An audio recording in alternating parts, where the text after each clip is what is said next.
Well, there's reasons for different areas in North America why they're interested in this stuff. Some are sad reasons. You know, we've got poverty problems, race relation problems, but it can be other stuff like I'm going to go to Atlanta the next few weeks, and outside of Atlanta. So this seems to be the thing. Rich people are saying, you know, a Rolls Royce and a Rolex actually don't make you that happy. So we've got the resources. We want to figure out, and we think we're onto something, what actually makes you happy. And it is a way of living in community together, in relationship, that they're sussing out is going to make the difference. And so those, probably the kind of relationships that you have from being here, where you walk into a restaurant, tell me if this is true for you. You walk into a restaurant here in town, and you know 50% of the people in the restaurant. You acknowledge, kind of maybe with eye or a nod, 25%, and then you sit with 5%.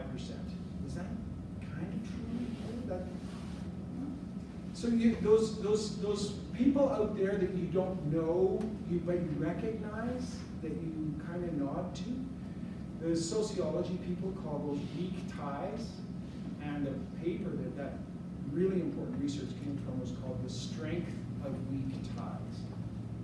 So you don't even know it, but living in a small town, which is helpful, gives you the strength of weak ties. I think we don't need to look after our own safety and security in our neighborhoods. The police would say, no, eyes on the street, you taking care of yourselves, especially at, I would say, a chronic level. Just make sure everybody's, you recognize people, you know what they're up to. At a chronic level is the role of the citizen.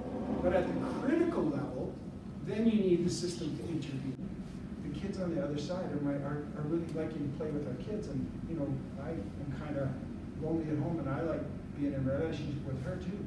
Is there anything we can do? Well, honey, it's about the fence. You know, I mean, there's somehow the fence came into the conversation. She took it upon herself to get a skill saw out, and she cut a hole in the fence. He just said, if you don't get her done, I'll get her done, and she cut a hole in the fence. Tell that the neighboring experience is very important to their quality of life.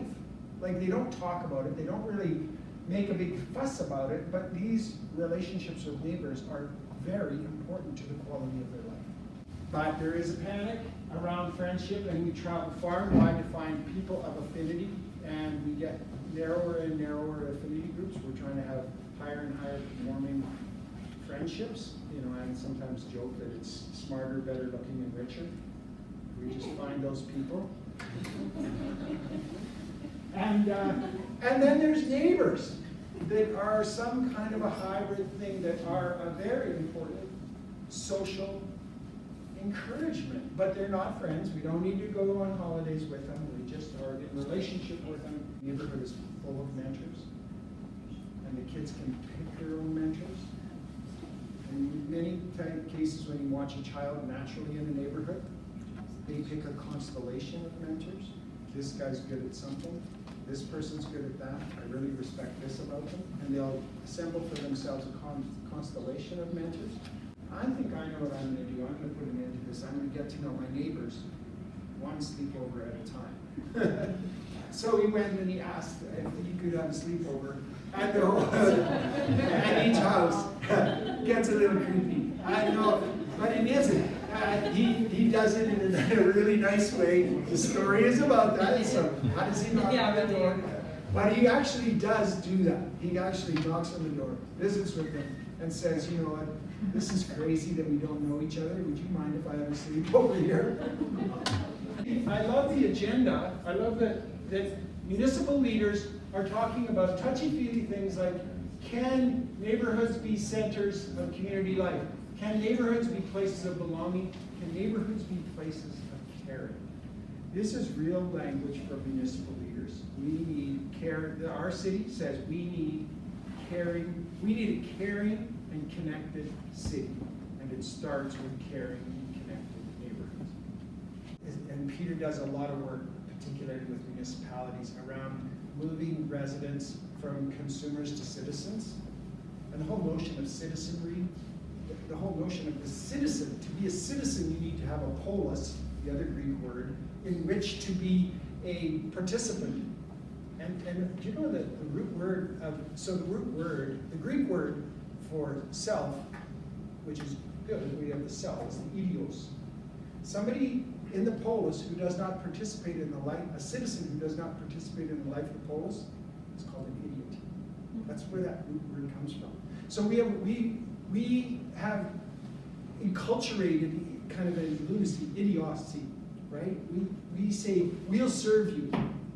People don't want to just be served. We're hoping. We're going to work towards saying, what is your gift? How can we pull this thing together? And we're at a critical moment because people are beginning to realize, I say with this kind of a document or this kind of an idea, which we can flesh out, why we're doing this is the answer to how. So we're struggling with the how. We're going to learn from each other, we're going to best practices, but we're going to do it. Like it's non-negotiable to rebuild the neighboring relationship, to rebuild our neighborhoods as a supportive social unit. How? It's going to be tough. And we're going to take flack, it's going to fall apart.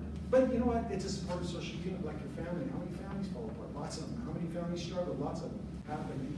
It just changes everything, and it's not really retractable.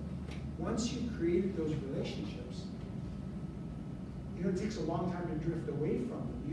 There is something there, especially with that kid in the mix. She seems like a go-getter.